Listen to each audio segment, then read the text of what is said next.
നിലമ്പൂരിനടുത്തുള്ള വഴിക്കടവിൽ ശനിയാഴ്ച വൈകുന്നേരം കാട്ടുപന്നികളെ പിടിക്കാൻ സ്ഥാപിച്ച വൈദ്യുതി കെണിയിൽ നിന്നും 15 വയസ്സുള്ള ഒരു ആൺകുട്ടി വൈദ്യുതാഘാതമേറ്റ് മരിച്ചിരുന്നു.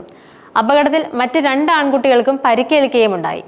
ഇത് നിലമ്പൂർ നിയമസഭാ ഉപതെരഞ്ഞെടുപ്പിനുള്ള പ്രചാരണത്തിനിടെ പ്രതിഷേധങ്ങൾക്കും ചൂടേറിയ ആരോപണങ്ങൾക്കുമെല്ലാം കാരണമായി. ബന്ധുക്കളോടൊപ്പം മീൻ പിടിക്കാൻ പോയപ്പോൾ കാട്ടുപന്നിയുടെ കെണിയിൽ നിന്നും വൈദ്യുതാഘാതമേറ്റ് 10ാം ക്ലാസ്സുകാരനായ ജിത്തു ആയിരുന്നു മരിച്ചത്. ഷാനു, യാദു എന്നീ 2 ആൺകുട്ടികൾ പരിക്കുകളോടെ രക്ഷപ്പെടുകയും ഉണ്ടായി. യുണൈറ്റഡ് ഡെമോക്രാറ്റിക് ഫ്രണ്ട് സ്ഥാനാർത്ഥി ആര്യാടൻ ഷൗക്കത്തും ഇടതുപക്ഷ ജനാധിപത്യ മുന്നണി സ്ഥാനാർത്ഥി എം സ്വരാജും ഇരകളെ കൊണ്ടുവന്ന ആശുപത്രി സന്ദർശിക്കുകയുമുണ്ടായി. സംഭവത്തിന് സർക്കാരാണ് ഉത്തരവാദിയെന്ന് ആരോപിച്ച് കോൺഗ്രസ് പ്രവർത്തകർ പ്രതിഷേധ പ്രകടനങ്ങളും നടത്തി. നിലമ്പൂരിലെ സർക്കാർ താലൂക്ക് ആശുപത്രിയിലേക്കുള്ള റോഡ് അവർ ഉപരോധിക്കുകയും ചെയ്തു. പ്രതിഷേധക്കാരെ പോലീസ് അറസ്റ്റ് ചെയ്ത് ബലമായി നീക്കുകയും ചെയ്തു. അതേസമയം ദാരുണമായ സംഭവത്തിൽ പ്രതിഷേധിച്ച് BJPയും പ്രതിഷേധവുമായി രംഗത്തെത്തി. സർക്കാർ സ്പോൺസർ ചെയ്ത കൊലപാതകമാണിതെന്ന് ഷൗക്കത്ത് ആരോപിച്ചു. കാട്ടുപന്നികളെ പിടികൂടാൻ നിയമവിരുദ്ധമായി വൈദ്യുതി കെണികൾ സ്ഥാപിച്ചത് കേരള സംസ്ഥാന വൈദ്യുതി ബോർഡിന്റെ മൗനാനുവാദത്തോടെയാണെന്നും അദ്ദേഹം പറഞ്ഞു. ദുരന്തത്തിന്റെ ഉത്തരവാദിത്വത്തിൽ നിന്നും സർക്കാരിന് കൈകഴുകാൻ കഴിയില്ലെന്നും അദ്ദേഹം ഇതിനോടകം വ്യക്തമാക്കി. മനുഷ്യ ദുരന്തത്തെ UDF രാഷ്ട്രീയവൽക്കരിക്കുകയാണെന്ന് സ്വരാജ് ആരോപിച്ചു. ഒരു ദുരന്ത സമയത്ത് ആശുപത്രിയിലേക്കുള്ള റോഡ് തടയുന്നത് മനുഷ്യത്വരഹിതമാണെന്നും അദ്ദേഹം പറഞ്ഞു. അത് കൂടുതൽ ഗുരുതരമായ ദുരന്തങ്ങൾക്ക് കാരണമാവുകയായിരുന്നുവെന്നും അദ്ദേഹം വ്യക്തമാക്കി. ദുരന്തത്തിന് പിന്നിൽ ഗൂഢാലോചനയുണ്ടെന്ന് വനം മന്ത്രി AK ശശീന്ദ്രൻ ആരോപിച്ചിരുന്നു.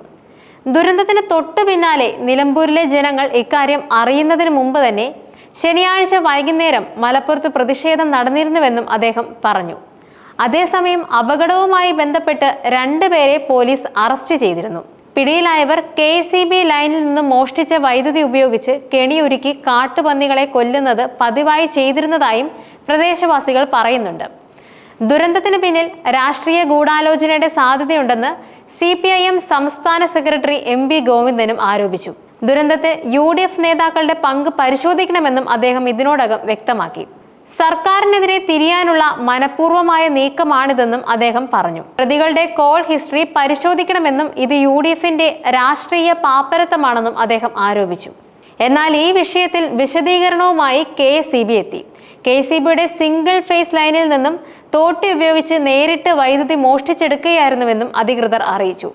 വയർ ഉപയോഗിച്ചും ചിലയിടത്ത് ഇൻസുലേഷൻ ഇല്ലാതെയും കമ്പികൾ ഉപയോഗിച്ചും ലൈൻ അനധികൃതമായി വലിച്ചെടുക്കുകയായിരുന്നുവെന്നും ദൃശ്യങ്ങൾ സഹിതമായി KCB വിശദീകരിച്ചത്. മീൻ പിടിക്കാനെത്തിയ കുട്ടികൾക്കാണ് തോട്ടിലൂടെ വലിച്ച വയറിൽ നിന്നും ഷോക്കേറ്റ് ഇത്തരത്തിൽ അപകടം സംഭവിച്ചത്. എന്നാൽ ഇത്തരം നിയമലംഘനങ്ങൾക്കെതിരെ KCB നിരന്തരം ബോധവൽക്കരണം നടത്താറുമുണ്ട്. കാർഷിക വിള സംരക്ഷണത്തിനായി ഇലക്ട്രിക്കൽ ഇൻസ്പെക്ടറേറ്റിൽ അപേക്ഷ നൽകി അനുമതിയോടെയുള്ള വൈദ്യുതി വേലി മാത്രമേ സ്ഥാപിക്കാവൂ എന്നും നിർദ്ദേശങ്ങളുണ്ട്. ഇലക്ട്രിക്കൽ ഉപകരണങ്ങളുടെ സ്റ്റാൻഡേർഡ് IS സെക്ഷൻ 76 പാർട്ട് 2 പ്രകാരം ഇമ്പൾസ് ജനറേറ്ററുള്ള ബാറ്ററി ഉപയോഗിച്ച് പ്രവർത്തിക്കുന്ന ഇലക്ട്രിക് ഫെൻസ് എനർജൈസേഴ്സ് മാത്രമേ ഉപയോഗിക്കാവൂ എന്നും നിർദ്ദേശിച്ചിട്ടുണ്ട്. നിലവിൽ വൈദ്യുത വേലികൾക്ക് വേണ്ടി അനധികൃതമായി വൈദ്യുതി ഉപയോഗിക്കുന്നത് 2003 ഇലക്ട്രിസിറ്റി നിയമം ഭാഗം 14 വകുപ്പ് 135(1) പ്രകാരം നിയമവിരുദ്ധവും 3 വർഷം വരെ തടവും പിഴയും അല്ലെങ്കിൽ രണ്ടും കൂടിയോ ചുമത്താവുന്ന കുറ്റവുമാണ്. സ്വകാര്യ വ്യക്തിയോ അല്ലെങ്കിൽ വ്യക്തികളോ കാട്ടിയ നിയമലംഘനത്തിന് KCBയെ പഴി പറയുന്നത് വസ്തുതാവിരുദ്ധവും അപലപനീയവുമാണെന്നും അധികൃതർ ഫേസ്ബുക്ക് പോസ്റ്റുകളിൽ ചൂണ്ടിക്കാട്ടി. സംഭവത്തിൽ പ്രാദേശിക കോൺഗ്രസ് പ്രവർത്തകനായ വെള്ളക്കട്ട സ്വദേശി ബിനീഷിനെ ഇന്ന് രാവിലെ പോലീസ് അറസ്റ്റ് ചെയ്യുകയുമുണ്ടായി. മലപ്പുറം ജില്ലാ ക്രൈംബ്രാഞ്ച് DYSPക്കാണ് അന്വേഷണ ചുമതല നൽകിയിരുന്നത്.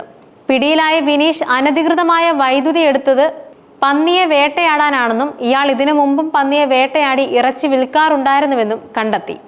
ഇന്നലെ രാത്രിയാണ് വഴിക്കടവിൽ 10ാം ക്ലാസ് വിദ്യാർത്ഥിയായ അനന്തു പന്നിക്കിണിയിൽ നിന്നും ഷോക്കേറ്റ് മരിച്ചത്. ഒപ്പമുണ്ടായിരുന്ന 2 കുട്ടികൾക്കും ഷോക്കേറ്റു. ഷാനു, യദു എന്നിവർക്കാണ് ഷോക്കേറ്റത്. ഷോക്കേറ്റ കുട്ടികളിൽ ഒരാൾ നിലമ്പൂർ ജില്ലാ ആശുപത്രിയിലും മറ്റേയാൾ സ്വകാര്യ ആശുപത്രിയിലും ചികിത്സയിലുമാണ്. എന്നാൽ ഈ വിഷയത്തിൽ ഈ സംഭവം വളരെ ദാരുണവും വേദനാജനകവുമാണെന്നാണ് പൊതുവിദ്യാഭ്യാസ വകുപ്പ് മന്ത്രി V. ശിവൻകുട്ടി പറയുന്നത്. കുട്ടിക്ക് ഷോക്കേറ്റ സംഭവത്തിൽ ഏതെങ്കിലും തരത്തിലുള്ള ഗൂഢാലോചന ഉണ്ടോ എന്നത് അന്വേഷണ ഏജൻസികൾ പരിശോധിക്കുമെന്നും മന്ത്രി പറഞ്ഞു. ഇക്കാര്യത്തിൽ എന്താണ് സംഭവിച്ചതെന്ന സത്യം താമസിയാതെ തന്നെ എല്ലാവർക്കും ബോധ്യമാകുമെന്നും അദ്ദേഹം പറഞ്ഞു. സംഭവത്തിൽ പ്രതി വിനീഷിനെ പോലീസ് അറസ്റ്റ് ചെയ്യുകയുമുണ്ടായി. ഇതുവരെ ബന്ധപ്പെട്ട രാഷ്ട്രീയ മുതലെടുപ്പിന് കേരളത്തിലെ പ്രതിപക്ഷം തയ്യാറാകുന്നുവെന്നത് ഏറെ ഞെട്ടിക്കുന്ന കാര്യവുമാണ്. ഈ സമയത്ത് കുടുംബത്തിന്റെ ദുഃഖത്തോടൊപ്പമാണ് നാം നിൽക്കേണ്ടത്. ഇതിന്റെ പേരിൽ സമരാഭാസം നടത്തുന്നവരെ ജനം തിരിച്ചറിയുമെന്നത് തീർച്ചയാണെന്നും മന്ത്രി ഇതിനോടകം കൂട്ടിച്ചേർത്തു.